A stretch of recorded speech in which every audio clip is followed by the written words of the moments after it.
once again.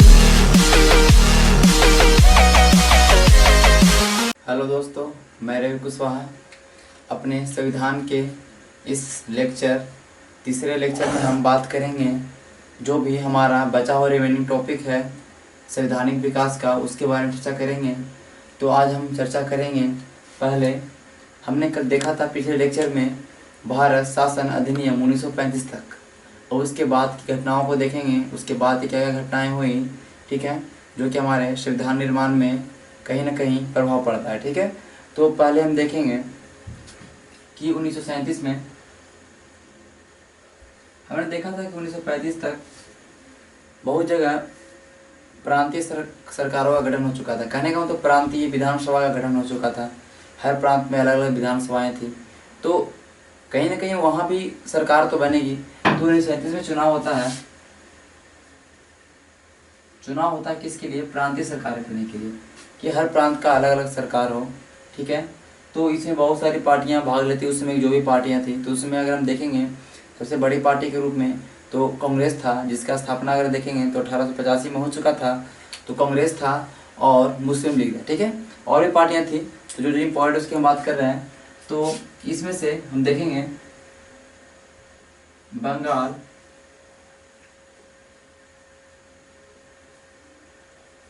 Punjab,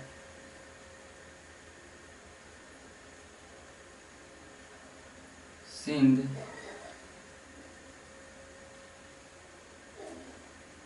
ठीक है, फिर देखेंगे उत्तर पश्चिमी प्रांत, उत्तर पश्चिमी सीमा प्रांत, ये सब प्रांत का नाम है। ठीक है, फिर असम, ठीक है, ये हमारा होगा नॉर्थ वेस्ट फ्रंटियर प्रांत। ठीक है, तो ये 5 हम जब प्रांत की बात करेंगे, तो ये 5 प्रांत को छोड़ के हमारा उसमें 11 प्रांत था। 11 प्रांत का जो चुनाव हुआ था, 11 प्रांतों में चुनाव हुआ था। तो ये 5 प्रांतों को छोड़ के हमारा बाकी की 6 को प्रांतों में कांग्रेस चुनाव जीती थी। ठीक है, कांग्रेस का सरकार का गठन हुआ था। तो और बाकी ये सब में कहीं गठबंधन की सरकार बनी थी, तो कहीं मुस्लिम लीग की सरकार बनी थी। तो देखिए, ये तो मैंने बताया 37 चुनाव के बारे में, इतिहास में मैं देखूंगा। लेकिन देखिए क्या होता है कि 1939 में, 1939 में, अब देखिए क्या होगा कि 1940 में घटना घटेगा। 1939 में घटना घटती है सितंबर की 1940 में। यहाँ से स्टार्ट होता है सेकेंड वर्ल्ड वॉर, द्वितीय विश्व युद्ध, जो कि चलता है 6 साल, 1939 से 1945 तक। ठीक है, मैं लिख देता हूँ 1945 वर्ल्ड वॉर सेकेंड। ठीक है, मैं लिख दिया शॉर्ट में, वर्ल्ड वॉर सेकेंड, द्वितीय विश्व युद्ध, जो कि 1939 से स्टार्ट होता है, 45 तक चलता है। और इसमें इंग्लैंड भी भाग लिया होता है, कि इंग्लैंड भी इसमें शामिल होता है। तो इंग्लैंड जब देख रहा है कि भारत हमारे अंदर में है, भारत में हम शासन कर रहे हैं, तो इंग्लैंड में यहाँ पे देखेंगे हम कि लॉर्ड, जिसमें भारत में हमारा जो वायसराय होगा लॉर्ड लिथलिंगो। ठीक है, तो कहीं एग्जाम में अगर पूछ दिया कि द्वितीय विश्व युद्ध के समय, पूछता भी द्वितीय विश्व युद्ध के समय भारत का वायसराय कौन थे, तो लॉर्ड लिथलिंगो, लॉर्ड लिथलिंगो। ठीक है, तीनों ने घोषणा किया कि युद्ध में भारतीय हमारे साथ है। अब देखिए ना इंसाफी है ना, कि आपने पूछा भी नहीं। उस समय अगर देखिए बात करेंगे तो कांग्रेस सबसे बड़ी पार्टी थी, तो कम से कम कांग्रेस से तो पूछ लिए होते। किसी से भी नहीं पूछा और बोल दिया कि भारतीय हमारे साथ है। अगर कहीं युद्ध हो रहा है, ठीक है, अगर हम आपसे पूछे भी नहीं, हम बोलें कि तुम मेरे साथ हो, तो आपको अच्छा नहीं लगेगा। क्योंकि आपसे पूछा जाए कि आप हमारे साथ आइएगा युद्ध में या नहीं, तो हम सीधे बोल रहे हैं कि भी मेरे साथ लड़ाई में।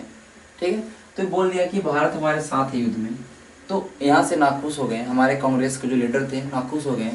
और इन्होंने हर जगह जितने भी प्रांत में उनका सरकार था कांग्रेस का, सब जगह उनके मुख्यमंत्रियों ने इस्तीफा दिया।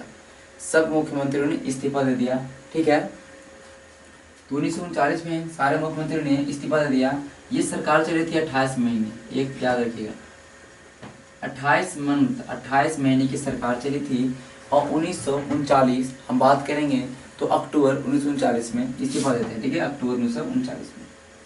ठीक है, अब देखिए क्या होता है, तो अक्टूबर 1939 में जब ये इस्तीफा देते हैं तो मुस्लिम लीग, जो मुस्लिम लीग थे वो मनाते हैं मुक्ति दिवस। ये हिस्ट्री की बात है, मैं थोड़ा सा मैं कर लेता हूँ। मुस्लिम लीग मनाते हैं मुक्ति दिवस, ठीक है, मुक्ति दिवस। तो मैं बता दिया कि मुक्ति दिवस क्यों मनाते हैं, क्योंकि देखिए कांग्रेस हर जगह से इस्तीफा देगा, तो उसमें अगेंस्ट में क्या था हमारा, तो मुस्लिम लीग था, ठीक है। तो मुस्लिम लीग हमारा मनाता है मुक्ति दिवस। मुस्लिम लीग और भी अलग अलग पार्टियां साथ में इसके मिल के मनाता है मुक्ति दिवस, और ये मनाता है 29 दिसंबर को, ठीक है, 29 दिसंबर 1939 को मनाता है मुक्ति दिवस, ठीक है। हिस्ट्री की तरफ से मैं पहले बाद में डिस्कस करूंगा, ठीक है, ओके। सर 29 दिसंबर नहीं, 22 दिसंबर, ठीक है, सॉरी। तो देखिए अब क्या होता है कि देखिए अंग्रेज चाह रहे थे कि हमको सपोर्ट करे भारतीय, क्योंकि बिना सपोर्ट का कुछ होने वाला नहीं है। ये चाह रहे थे कि भारतीय सपोर्ट करें, ठीक है। और देखिए इधर हम जब देखेंगे कि 1940 में हमारा कांग्रेस का अधिवेशन होता है। देखिए कांग्रेस हर साल अधिवेशन करता था, और 1940 में कांग्रेस का अधिवेशन होता है, और उसमें बोलता है कि इसमें बहुत सारे बात को रखा जाता है, बोलाता है कि हाँ हम सपोर्ट करेंगे आपको युद्ध में, हम आपको युद्ध में सपोर्ट करेंगे, लेकिन आपको क्या करना पड़ेगा, तो आपको पहला बात तो युद्ध समाप्त होने के बाद संविधान बनाना पड़ेगा, ठीक है। बोलता है कि सपोर्ट करेंगे, लेकिन युद्ध समाप्त होने के बाद आपको संविधान बनाना पड़ेगा। साथ ही साथ आपको केंद्र में बोलता है कि केंद्र में आपको हमको चाहिए अंतरिम सरकार का गठन चाहिए। कांग्रेस बोलती है कि केंद्र में अंतरिम सरकार का गठन चाहिए। देखिए प्रांत में सरकार था ही कांग्रेस का, लेकिन बोलता है हमको केंद्र में चाहिए अंतरिम सरकार गठन। देखिए अब चाहेगा अंग्रेज, तो चाहेगा नहीं कि केंद्र में आ जाए कांग्रेस, तो फिर तो इन लोगों का स्थिति खराब हो जाएगा, तो इसको ठुकरा देता है, ठीक है, इसके प्रस्ताव को ठुकरा देता है। लेकिन फिर भी चाहिए, साथ तो चाहिए, भारतीयों का साथ चाहिए युद्ध में। फिर पौटने के लिए क्या कर, फिर देखते हैं कि इन लोग फिर पौटने के लिए भेजते हैं वहां से अगस्त प्रस्ताव, ठीक है, अगस्त प्रस्ताव। अब देखिए ये अगस्त प्रस्ताव भेजते हैं 8 अगस्त 1940 को, ठीक है। तो 8 अगस्त 1940 को भेजते हैं अगस्त प्रस्ताव। अब इसमें देखिए क्या होता है, जब अगस्त प्रस्ताव आता है उसमें बोलता है कि युद्ध के बाद हम भारत को एक औपनिवेशिक, इसमें क्या क्या बातें थे मैं बताता हूँ, औपनिवेशिक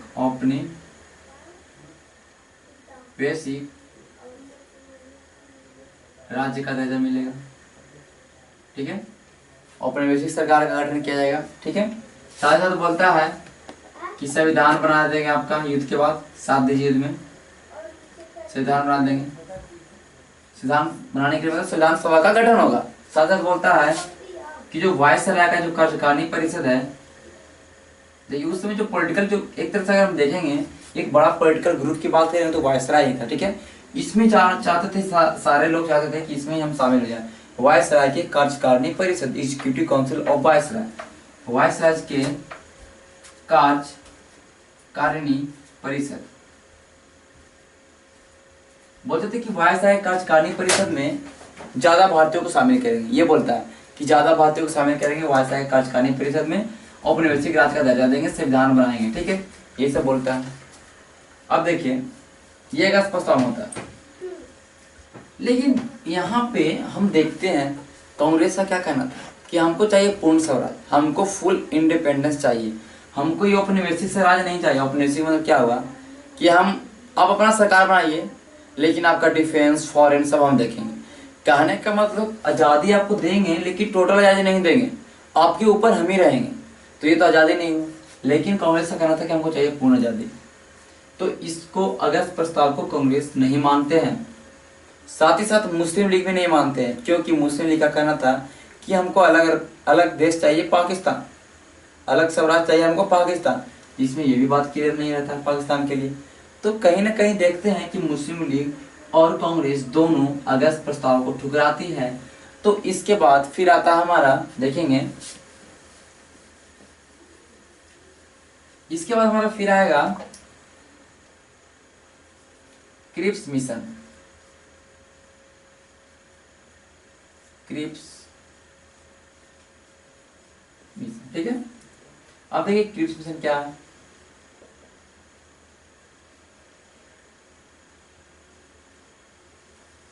ये एक सदस्य आयोग होता है, इसके एक सदस्य होते हैं, एक जो हेड होते हैं अध्यक्ष, सर स्टेफोर्ड क्रिप्स, ठीक है। क्रिप्स नाम है स्टेफोर्ड क्रिप्स, इसलिए एक सदस्य आयोग था ये स्टेफोर्ड क्रिप्स। देखिए इसमें भी वही बात है, इसमें भी ये आता है 1942 में, याद रखिए, ठीक है, 1942 में, 1942 में आता है क्रिप्स मिशन। इसमें बोला जाता है कि भारत को युद्ध के बाद औपनिवेशिक राज्य का दर्जा फिर देंगे, फिर वही बोलता है कि औपनिवेशिक राज्य का दर्जा देंगे, ठीक है। साथ साथ बोलता है कि युद्ध के बाद संविधान बनाने के लिए भी देंगे भारत को, अलग अलग भारत और जो पाकिस्तान है, जो भी मतलब बोला जाता है कि सारे अलग अलग संविधान बनाएंगे अपना, ठीक है, जिनको जो संविधान पसंद होगा तो शामिल होंगे। साथ ही साथ ये भी बोलता है कि उस समय जो देसी रजवाड़े थे, जहाँ पे राजतंत्र था, बोला था कि जहाँ पे राजतंत्र है वो चाहेंगे तो अपना संविधान बना सकते हैं, या तो फिर इस संविधान में शामिल हो सकते हैं, चाहे तो आपको मानना है या ना माने, ठीक है, इस पर कोई पाबंदी नहीं था। तो फिर भी इसमें देखते हैं ये पाकिस्तान का मांग नहीं होता, तो मुस्लिम लीग तो पहले इसको खत्म करेगा, तो मुस्लिम लीग इसको नहीं मानता है। साथ ही साथ औपनिवेशिक की बात किया तो सीधे सीधे से कांग्रेस भी ठुकरा देगा, तो क्रिप्स मिशन को भी ठुकराया जाता है, क्रिप्स मिशन को भी ठुकराया जाता है, ठीक है। आप देखिए,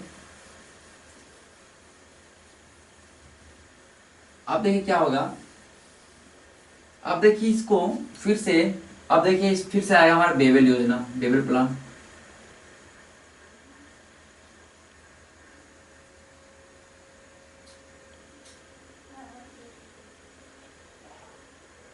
बेबल प्लान आता है 1945 में।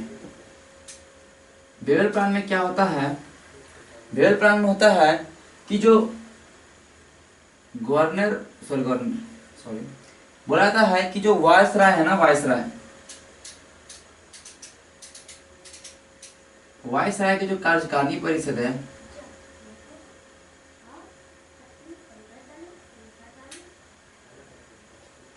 इसमें बोला जाता है कि इसमें स्वर्ण हिंदू और मुस्लिम, इसको समान तरह के प्रतिनिधित्व मिलेगा, मतलब दोनों में कोई भेदभाव नहीं होगा, दोनों में समान लोग कार्यकारिणी परिषद में शामिल होंगे, ठीक है। इसमें ये बोला जाता है बेबल योजना में 1945 में। और साथ साथ बोला जाता है कि इसमें और क्या बोला जाता है देखते हैं हम, तो इसमें बोला जाता है कि जो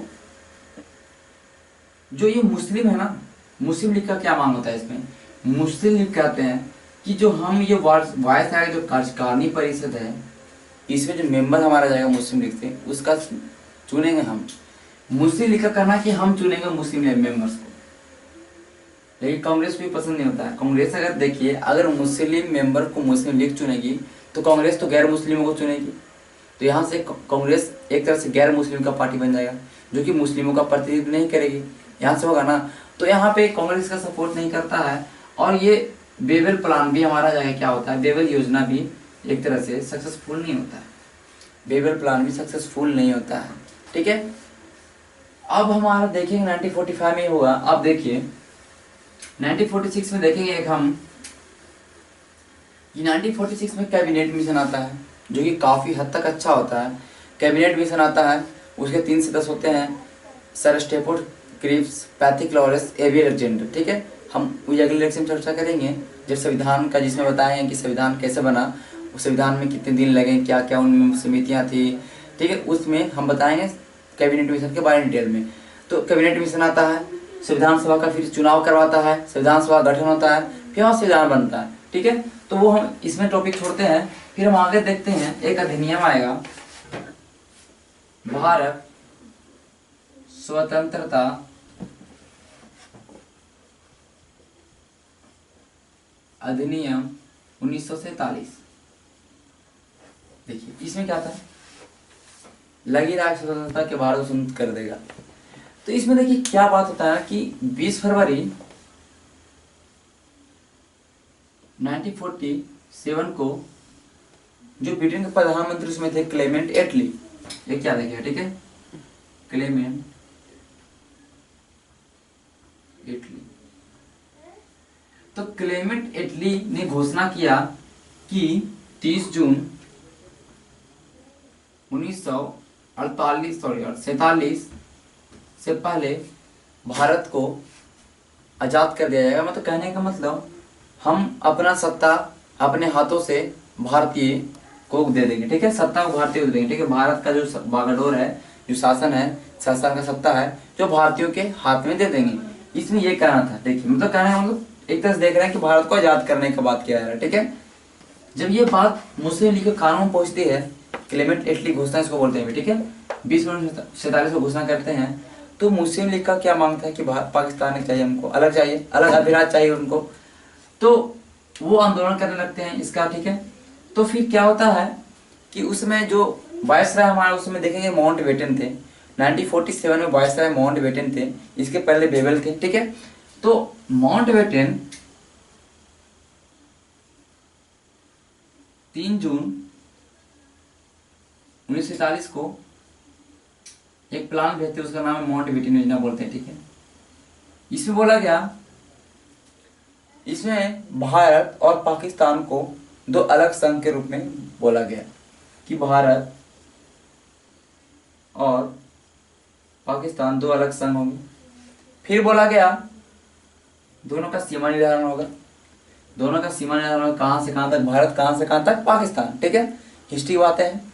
फिर इसमें बोला गया कि दोनों अपना संविधान बना सकेंगे, ठीक है, वही बात है।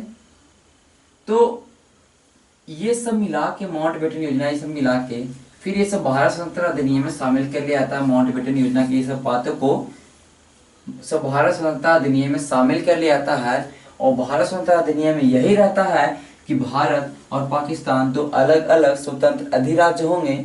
ये दोनों चाहेंगे तो अपना अलग अलग संविधान बना सकते हैं। फिर कहने का ये था कि जब तक के ये दोनों का संविधान ना बन जाए तब तक के ये जो विधानमंडल हमारा जो काम कर रहा है उसके अकॉर्डिंग काम करेगा। साथ ही साथ ये भी था इसमें कि उस समय जो भी देशी रजवाड़े थे वो चाहेंगे तो भारत या पाकिस्तान किसी में भी शामिल हो सकते हैं, कोई भी पाबंदी नहीं है। वो अगर चाहेंगे तो अपना अलग संविधान भी बना सकते हैं, ठीक है।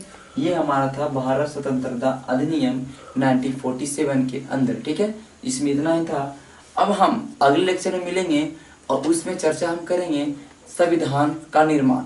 इसमें हम चर्चा किए थे संवैधानिक विकास, संवैधानिक विकास का चरण याद किए, हम चर्चा की है कैसे कैसे कौन कौन से एक्ट आए, किस किस में क्या क्या था, ठीक है, जो आगे चल के हमारे संविधान में शामिल हुआ। तो फिर हम अगले लेक्चर में देखेंगे कि संविधान का निर्माण आखिरकार कैसे हुआ, संविधान सभा का गठन हुआ, क्यों हुआ संविधान सभा गठन, कैसे हुआ, कितने सदस्य थे, ठीक है, उसमें कितनी समितियां थी, किसने क्या लिखा, ठीक है। तो सारे पहलुओं पर चर्चा करेंगे हम लोग अगले लेक्चर में। वो एक डेढ़ घंटे का वीडियो होगा कम से कम, ठीक है। और फिर उसके बाद हम आएंगे संविधान के अंदर, जो भी संविधान में हमारा जो भी अनुसूचियां हैं उसके बारे में चर्चा करेंगे, अनुसूचियां, अनुच्छेद, भाग, सब के बारे में चर्चा करेंगे। तो आज के लिए इतना ही। चैनल को सब्सक्राइब करिए, शेयर करिए जितना आपको दोस्तों के बीच में, ठीक है। धन्यवाद।